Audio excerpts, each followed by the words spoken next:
Дорогие подписчики и гости канала, сегодня с вами я, один из авторов телеграм-канала «Генерал СВР», генерал-ветеран службы внешней разведки, тот человек, которого вы знаете как Виктор Михайлович. Сегодня у нас понедельник, 27 марта, выпуск промежуточный. Сразу хочу вам напомнить, что вы можете поставить лайк этому видео, если вы нас поддерживаете. Обратите внимание, на прошлой неделе вы нас поддержали лайками и замечательно продвинулись видео в просмотрах. Просто замечательно.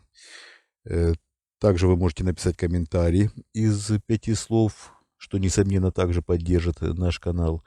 И, соответственно, также продвинет в рейтингах и поможет нашему каналу доносить нашу информацию как можно до большего количества людей.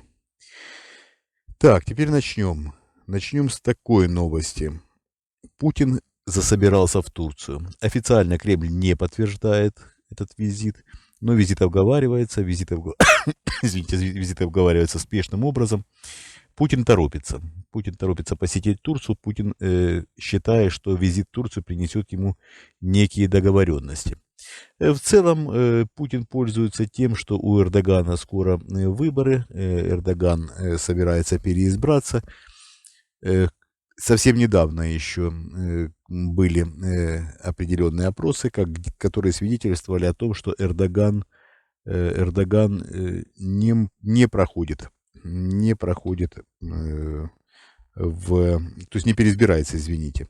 Объединенный, то есть кандидат от объединенной оппозиции должен был бы, по идее, набрать большее количество голосов и должен был в первом туре выиграть.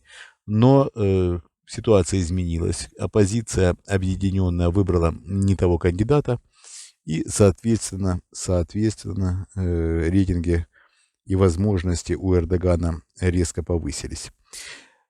Теперь давайте обсудим, что может принести президенту России, какие бонусы может принести президенту России визит в Турцию. Но за исключением того, что Турция навряд ли выдаст президента России Международному уголовному суду, и Путин просто побывает за границей, особо это никаких бонусов не принесет. Конечно, Путин будет стараться убедить Эрдогана быть настойчивым с Зеленским по поводу возможности подписать, ну, давайте так скажем, не мирное соглашение, скорее перемирие.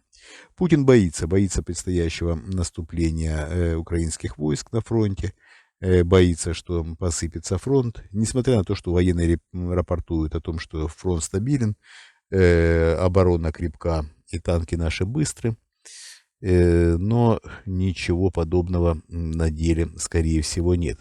По крайней мере, так считает президент России. В последнее время, надо сказать, он все-таки склонен был доверять военным, хотя военные ни разу еще его не подвели в плане того, что еще ни разу не выполнили свои обещания. Я думаю, вы понимаете мой сарказм. И Путин, безусловно, нервничал какое-то время. Сейчас нервничает меньше, заметно меньше. Но вот, можно сказать, что засобирался в Турцию как раз потому, что сомневается в данных, которые предоставляют ему российские военные. Получится у него что-то? Скорее всего, нет. Скорее всего, нет. Навряд ли Эрдоган является волшебником по своей сути. Не, ну, конечно, парень знатный, высокий, статный, и даже где-то вполне себе пассионарный, но ни в коем случае волшебником не является. Так как Путин рассчитывает на то, что может произойти чудо, и Эрдоган каким-то чудесным образом сможет уговорить Зеленского принять какие-то некомфортные для самого Зеленского, для Украины условия, ну, здесь кроется большая ошибка. И переоценка возможностей как самого президента России Владимира Путина, так и Эрдогана. Эрдоган, конечно, может пообещать Путину все, что угодно. Абсолютно все. Попытаться договориться, и все, что надо пообещать, Эрдоган, несомненно, пообещать сможет. Выполнять эти обещания, уверен, не будет. Не просто не будет, но и будет делать все для того, чтобы те обещания, которые невыгодны Турции, чтобы эти обещания не были претворены в жизнь. Что же выгодно Турции? Турция продекларировала свою понимания нынешней ситуации Турция отстаивает территориальную целостность Украины, признает ее исключительно в территориях на 1991 год. То есть, соответственно, все, включая Крым, Турция признает Украиной. Что собирается президент России Владимир Путин предложить экстраординарного Эрдогану? Ну, посмотрим. Возможно, свое обаяние, возможно, какие-то утехи, возможно, ласки, возможно, засобирался в гарем. Я, конечно, шучу. А возможно, он захотел припугнуть Эрдогана новым супероружием, которое прорекламировал Николай Патрушев. Николай Патрушев в интервью российскому изданию, честно говоря, вылетело из головы, какому именно изданию он дал пространное интервью, сказал, что Россия обладает каким-то уникальным чудо-оружием, которое может уничтожить Америку в случае, если России будет грозить опасность исчезновения или там как-то такая витиеватая формулировка, но не суть важно. Важно, что чудо-оружие, которое якобы существует, которое, ну, возможно, существует в чьей-то фантазии, но ни в коем случае не в реальности, чудо-супероружие, которое вот-вот должно подоспеть и уничтожить всех негодяев и врагов и так далее, и так далее, и так далее. Возможно, собирается Путин припугнуть этим оружием. Ну, то, что такого оружия не существует в природе, уверены все вокруг, хотя, вы знаете, только что пришла мысль. Возможно, Николай Платонович Патрушев имел в виду Дмитрия Анатольевича Медведева. Это действительно секретное оружие. Это оружие абсолютно такое чудо. Это правильно, да, совпадает с формулировкой чудо. Чудо-оружие. И этого чудака на букву «М» пытаются, видимо, запустить, чтобы Америка умерла от смеха. Ну, на мой взгляд, американцам чужд такой юмор, который присущ Дмитрию Анатольевичу в последнее время.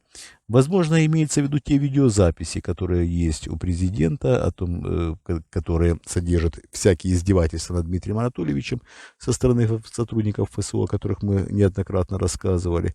Ну, возможно, эти видеозаписи собираются предоставить для американцев, чтобы прокрутили на всех основных каналах, чтобы американцы опять-таки умерли со смеху. Но, опять-таки, это такой план нестабильный.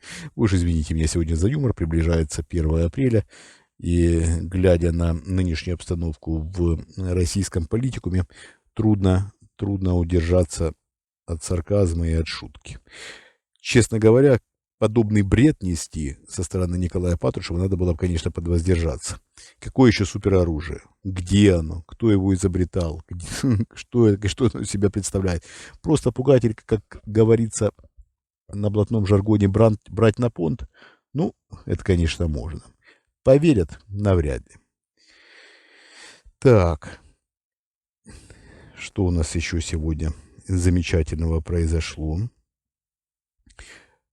Да, давайте немножко обсудим ситуацию в Израиле. Мы видим огромное количество людей, которые вышли на улицу и которые выступают против судебной реформы. Президент России Владимир Путин, равно как и его окружение, внимательно следят за тем, что делается в Израиле. Мы с вами обсуждали уже неоднократно, я вам рассказывал о том, что президента лечат израильские врачи. Беньямин Нетаньяху лично курирует этот процесс. Ну, курировал и сейчас курирует. Не скажу, что он прям сильно вовлечен, но подобные услуги помогают Нетаньяху решать там свои вопросы безопасности Израиля и так далее, и так далее, и так далее. Мы не будем вмешиваться и обсуждать эти вещи, но вот Путин очень уж переживает. Очень переживает, что вместо Нетаньяху может прийти кто-то другой, и тогда лечение может либо вообще застопориться, а может и совсем закончиться. И тогда надо будет что-то думать и что-то делать, потому что отечественные врачи помочь президенту не могут. Президент находится в том состоянии, когда ему остро необходимо лечение именно тех врачей, которые располагают возможностями удерживать президента России, ну, как минимум в нынешнем состоянии, возможно, с небольшим ухудшением, но все-таки удерживать. Так вот, во время последнего визита Си Цзиньпиня в Россию Си Цзиньпин предложил со своей стороны какое-то прогрессивное лечение для президента России Владимира Путина, если тот примет определенный ряд условий. Как будет развиваться ситуация в Израиле, удержится Нетаньяху или нет, мы увидим уже в скором времени. Это действительно довольно серьезно влияет на положение дел и в России, соответственно. Так, на сегодня это все. Вы уж меня извините за юмор. Такой, возможно, он не совсем к месту, но если мы будем жить все время грустить и не видеть чего-то, скажем так, смешного и интересного в текущих событиях, то можно совсем уже загрустить. Еще раз повторяю, то, что несут Николай Платонович Патрушев со своим чудо-оружием, и Владимир Путин, все эти бредни, которые он в последнее время вываливает в эфир. Ну и, конечно, окружение, включая Лаврова. Ну, здесь нельзя не смеяться, иначе просто можно сойти с ума. Если верить во весь этот бред, ну, это просто можно сойти с ума. Так что я думаю, что вы меня поддержите. Поддержите лайком это видео, поддержите, пожалуйста, нас комментариями. Комментарий должен содержать минимум 5 слов, если, конечно, вы поддерживаете наш канал. Большое спасибо, что были со мной. Мы вас любим, это искренне, это самое главное. Мы работаем для вас. Всего доброго, до свидания.